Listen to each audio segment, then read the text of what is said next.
Welcome back to Rating the List, where we review, discuss, and reimagine popular movie lists objectively. We're your hosts. I'm Jerry. And I'm Brad. And on this episode, we'll be exploring number 27 from Sports Illustrated's The 50 Greatest Sports Movies of All Time. All right. And number 27 is National Velvet, directed by Clarence Brown, released in 1944, and starring Elizabeth Taylor and Mickey Rooney. A young, opportunistic wanderer arrives in a quiet English countryside town. He finds employment with the Brown family and bonds with the youngest daughter, Velvet, over their passion for horses.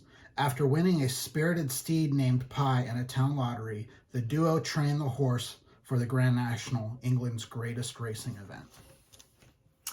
Okay. I think, is our first horse movie on this one?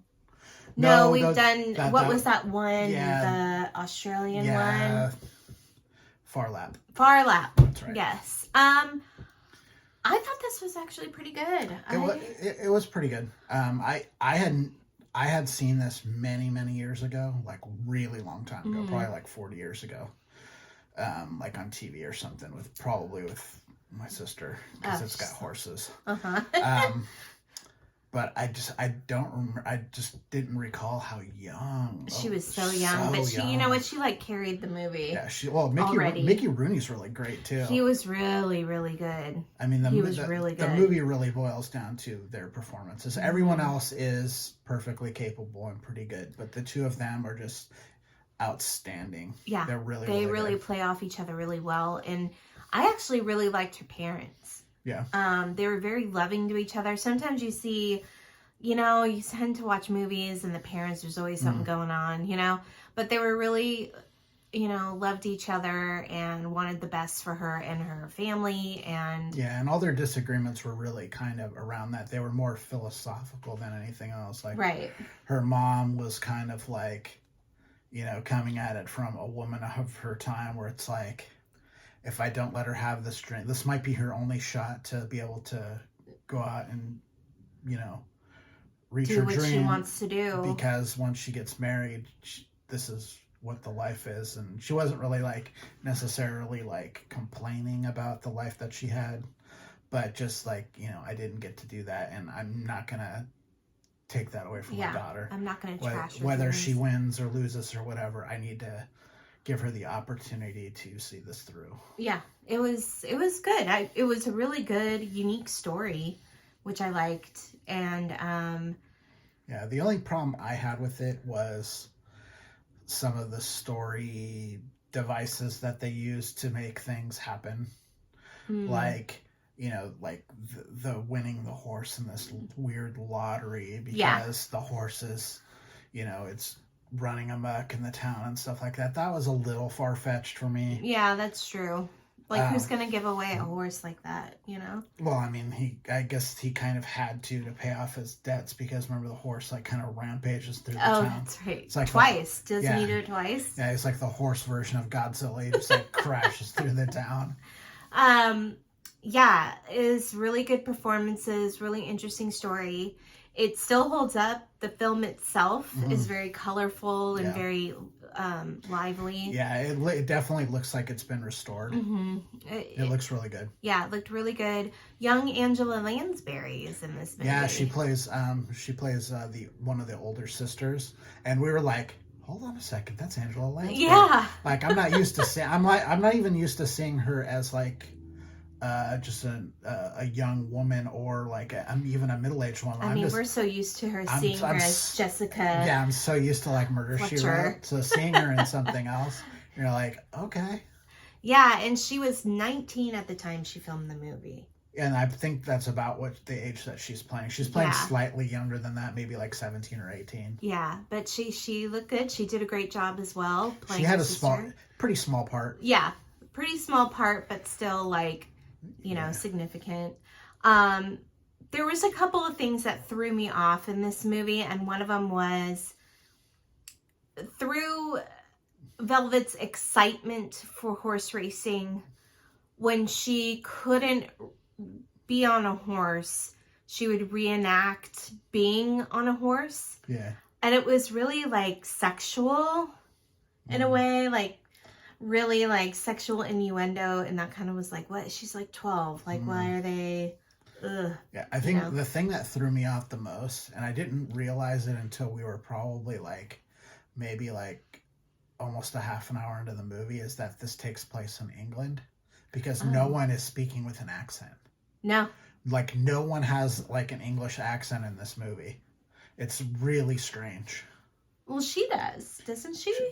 Doesn't kind of, but she's like, it's more muted. And I understand that for Mickey Rooney, because he's kind of like an everywhere guy. So maybe I think they do mention in the movie that he came from America. I wasn't paying that close attention to it, but then it was just like, what? Like, oh, we're in England. Because there's this initial shot that's like this like coastal shot when Mickey Rooney's like kind of walking into town. I'm like, I wonder where that's supposed to be at. Is that California or is that somewhere on the East Coast? Yeah, no. Because everyone's like speaking like, normal, basically American English. They're not normal American. They're not using like I guess the other thing that would have kind of clued me into it is, there are just differences in the language, not necessarily the accents, but the language itself. Yeah. And I wasn't really picking up on any of that. Well, they did refer to the money, like when they were talking about money in shillings and... I must have missed that. But yeah. I just got completely thrown off. It took me a moment, and then I was like, I just had this, oh, we're in England. I got it now. It was a bit slow at times. It was slow. It was really slow getting to the point of it. Yeah, that's true. They did a lot of like backstory. Yeah, and the point of it is, and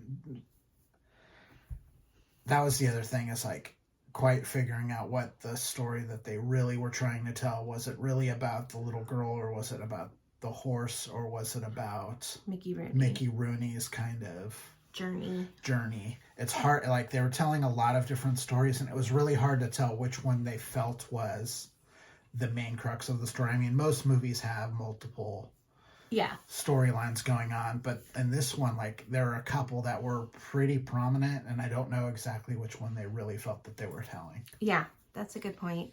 The storyline of her little brother was weird. Yeah, what was his deal? I don't know what they were trying to say. I don't know if they were trying to use him as comic relief or what. I think that was part of it. I also think the other part of it was that they were trying to like show that the dad was actually really progressive, because the dad did not get thrown off by the fact that he was wearing pink or whatever it was. He didn't have that, like, he made a comment, but that was it. He didn't have that. Well, his comment was, if the kid wants to wear pink, let him wear pink. I don't care. You know what I mean? It was kind of like to show, he didn't have like that toxic masculinity. I think that the reason that they were doing that part of it was so when his resistance to sending her off to the race wasn't about sexism.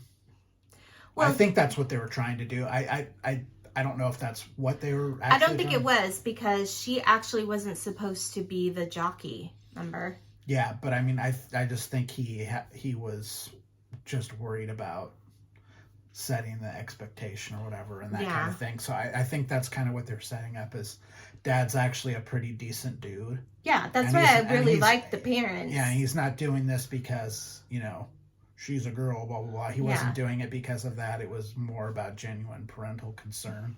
And I feel like a lot of the movies in this time period are about women behaving the way they're supposed to behave. Yes. For the time. Yes. And so for them to totally ignore that for this film is I don't think they ignore it. I think they look past it with using the mom to say, yes, she, at some point in the not too distant future, she is going to be put into a box that all women are put into. She's going to be married off, and she is going to be a wife and a mother, and she is not going to be able to pursue these kinds of things. And this might be her only opportunity to do it, and she is going to do it, and I'm going to make sure that she does. Yeah. She gave her money, helped her out. It's good. It's a good story. It's interesting. Her love for horses and her passion to be the best. Like, she's a total competitor. And she's a girl and 12, which is really, you know, not really emphasized in that time period. Yeah, right? and she's a, you know, because she's 12, she can play off being a jockey. Yeah. Like, they don't know that, one, she's female, and two, that she's 12 years old. So she's basically the same size as most of the other competitors out there. So they don't figure it out until the very end. Yeah. Which is kind of interesting. Yeah. So, you know, check it out if you haven't watched it yet. It's good. It's entertaining. It's yeah, an interesting story. Something different from this time period. Yep. Like I said, Elizabeth Taylor was really acting her butt off in this whole thing. Some interesting fact that I found out: the horse's name that played Pie, his name is King Charles. Okay. And at the end of this film, Elizabeth Taylor's family bought the horse. Oh, that's cool. Yeah, and so she owned King Charles Okay. until he passed away. So he was she probably had him until she was like in her 20s. Yeah. Horses usually, I think they usually live about 25 to 30 years. Yeah, I think Something so. like that. So that was kind of cool. Yeah. That happened. So. I gave this one a 63. Jerry gave it a 61, so the list score is 62. All right. If you've watched National Velvet and you have some opinions about it, please let us know in the comments. If you are liking the content we're providing, please subscribe to our channel. If you have any questions, please email us directly at ratingthelist@gmail.com. But for now, I'm Jerry. I'm Brad. And we're Rating the List. We'll see you next time. Bye. Bye.